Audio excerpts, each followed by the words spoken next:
What up world, and welcome to another video with me, Ryan the Dorkman, as always. And just to give a shout out to Chaos Cards, if you want to go and check their website out, it should be down in the blah blah somewhere.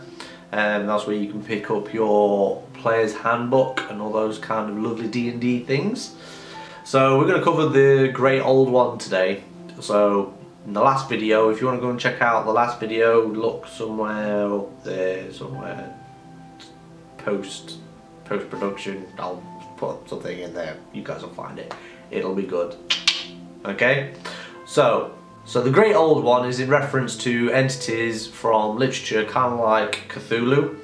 So these are entities that are so weird and out of this world that they are beyond our comprehension, and that reflects with the archetype of the great old one. So when you take that patron at your first level, so in respect to the Fiend video, which was the previous one, we're going to concentrate on the third level Warlock. So at first level you gain an ability. You gain the Awakened Mind feature, which allows you to communicate up to 30 feet to an individual creature telepathically. So this creature needs to know a language, but it doesn't need to know your language. So you don't need to share one, is what I'm trying to get at. So you can use this up to 30 feet.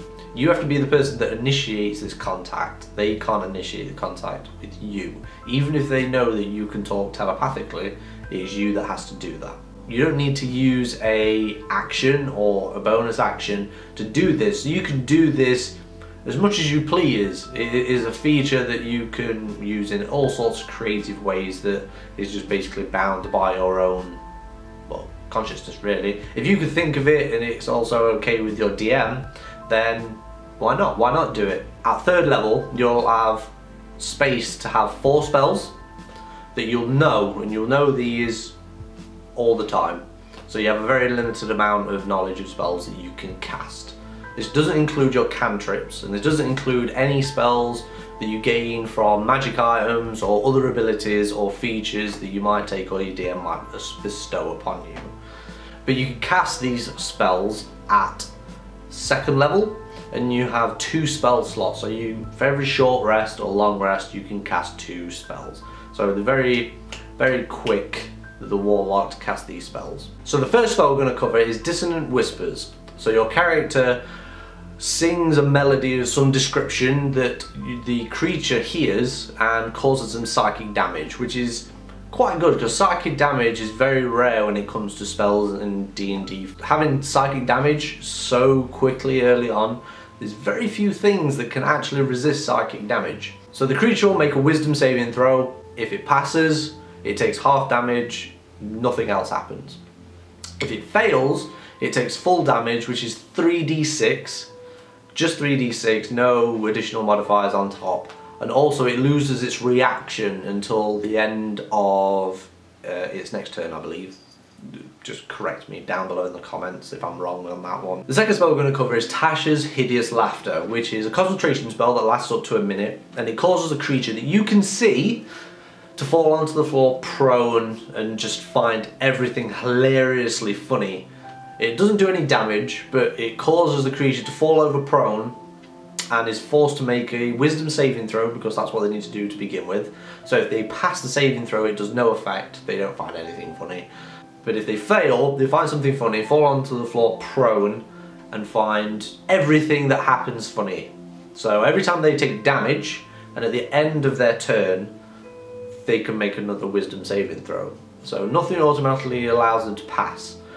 But if you want to incapacitate somebody, or put somebody out of the game for a couple of turns maybe, then this is a spell for you, so take it. Level spells, you'll also gain access to the second level Great Old One spells. So the first spell we're going to look at is Detect Thoughts. So Detect Thoughts is exactly what it says on the tin. So when you're dungeon delving and you hear a sound and you believe that there's a creature, or another party member tells you there's a creature around the corner, for whatever reason they're able to tell and you're not, you can stop, think, cast this spell, which is a concentration spell, so it lasts up to a minute, and you can try and read the surface thoughts of this creature. Now, if the creature is an intelligence of 3 and below and doesn't have a language, or doesn't have a language, I believe, then this spell won't work on them. But you won't know that until you cast the spell, whether or not it works or not. So you don't need to see the creature,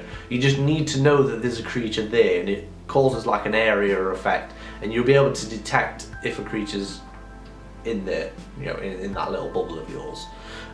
Out of that sort of scenario, this is very good for interrogating. So if you're in a situation where you're trying to interrogate someone, you can use this spell and it'll work very well for you. You can use this spell in social circumstances, but the character or creature will know that you're telepathically trying to delve into their mind to read what they're actually thinking. So the next spell we're going to look at is Phantasmal Force. So this is an intelligence saving throw, not a wisdom saving throw.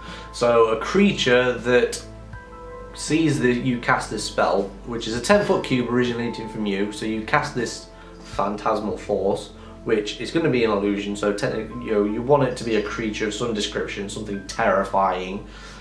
You cast it and they automatically believe that it's real if they fail the save. If they pass the save, they know that it's fake and they'll ignore it, and the spell will just dissipate. This spell lasts for a minute, so it lasts for 10 rounds in combat or a minute outside of combat. They'll rationalise any explanation that makes this illusion seem real to them. So if they think that they've hit the creature, when in fact they haven't, and it'll just go straight through them because it is an illusion, it's nothing but thin air. If their blade or hammer or whatever they're hitting it with goes straight through them, they'll just believe that the creature got out of the way. Any stimuli will appear real to them. So it'll give off heat, it'll give off sound, all those kind of things that you would pick up just visualizing something. They will convince themselves that it's real. As you can see with all these spells, they're supposed to have this sort of creep factor. So the Great Old One is an entity that you don't really understand, that your mind can't comprehend, even in our society or whether in game, that it's completely devoid of all rational logic. So these spells enforce that sort of thing, so they add a lot of creep factor. So this entity that's giving you this power is allowing you to have such dominion over these other creatures that they can't even figure how you're doing such things, really. So we're going to cover the Pact of the Toe. So as in with the Fiend, we covered the Pact of the Blade. With the Great Old One, for this specific instance, we're going to cover the Pact of the Toe. You could take a Warlock with the Great Old One with the Pact of the Blade, or a Pact of the Chain if you wish. Just for this video, we're going to do it with the Pact of the Toe. Okay, just a little bit of a disclaimer for everybody. Upon taking Pact of the Tome, your patron gives you a grimoire known as the Book of Shadows. So the Book of Shadows allows you to take 3 cantrips from any class, any spellcasting class in the player's handbook. So you can choose whatever you wish and then put them into your Book of Shadows. And this Book of Shadows, whilst it's on your person, you can cast these cantrips whenever you wish. If the book isn't on you, it's on your person, if you've lost it or it's stolen away from you, rules as written says that you can't cast these, but that's up to your DM. Ooh, one more thing. If you lose this book, you'll need to perform a ceremony that your patron will be able to gift you with another copy. This ceremony takes up to an hour, so it's up to your DM to come up with a ceremony that links you to your patron. Okay, so if you take this Great Old One, like in this video, or a Fiend, or the Undying, or the Archfey, or whatever patron that you have in your homebrew, your DM will need to come up with a 1-hour ceremony that you'll need to do to be able to get a replacement. If you do this whilst the other book exists, the previous book turns to ash, no matter where it is. So finally, you also gain access to a special invocation called the Book of Ancients.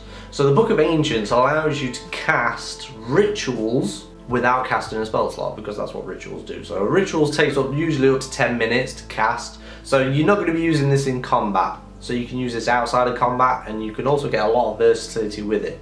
So ideally you want to choose things that you are light on within the party, things that will be able to allow you to find things, identify things. When you take this, you'll be able to have access to 2 rituals at first level. This is a bog standard that you'll get for the Book of the Ancients.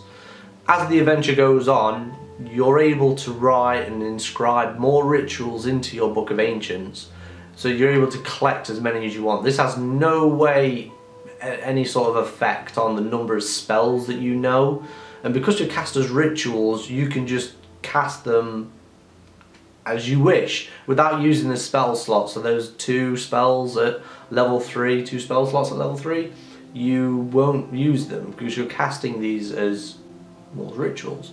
You want to take something like Identify or Find Familiar. So Find Familiar is pretty handy. It's not going to have the same versatility as taking the Pact of the Chain, but it'll enable you to find a familiar and you to have a familiar, because, you know, who doesn't want a little bird, an owl, or a toad? I mean, personally, I'd have a toad because toads are awesome, but hey ho, or a rat. Why not? So you have this familiar.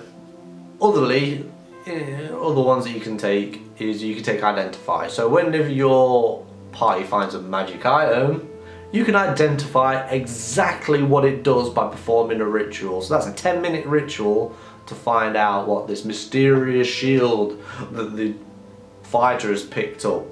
So you can find out exactly what it does, and you'll know that if it's good or bad. Because if it's bad, you don't want that in your party. Second level rituals that you'll have access to at 3rd level, Warlock level, you will be able to cast Animal Messenger and Beast Sense, which surprisingly links in with your Find Familiar. So you could take these all together and use them in various ways. You can find a familiar and it bonds to you, and you can immediately use its senses and fly overhead above a keep somewhere, or you can use it to send messages between parties or between bases, depending on what you want to do. There's a lot of versatility in there for you to get to grips with. You're not going to be feeling very shy when it comes to magic spells and such like, because outside of combat you're able to burn through these spells with actually not casting any sort of spell slots.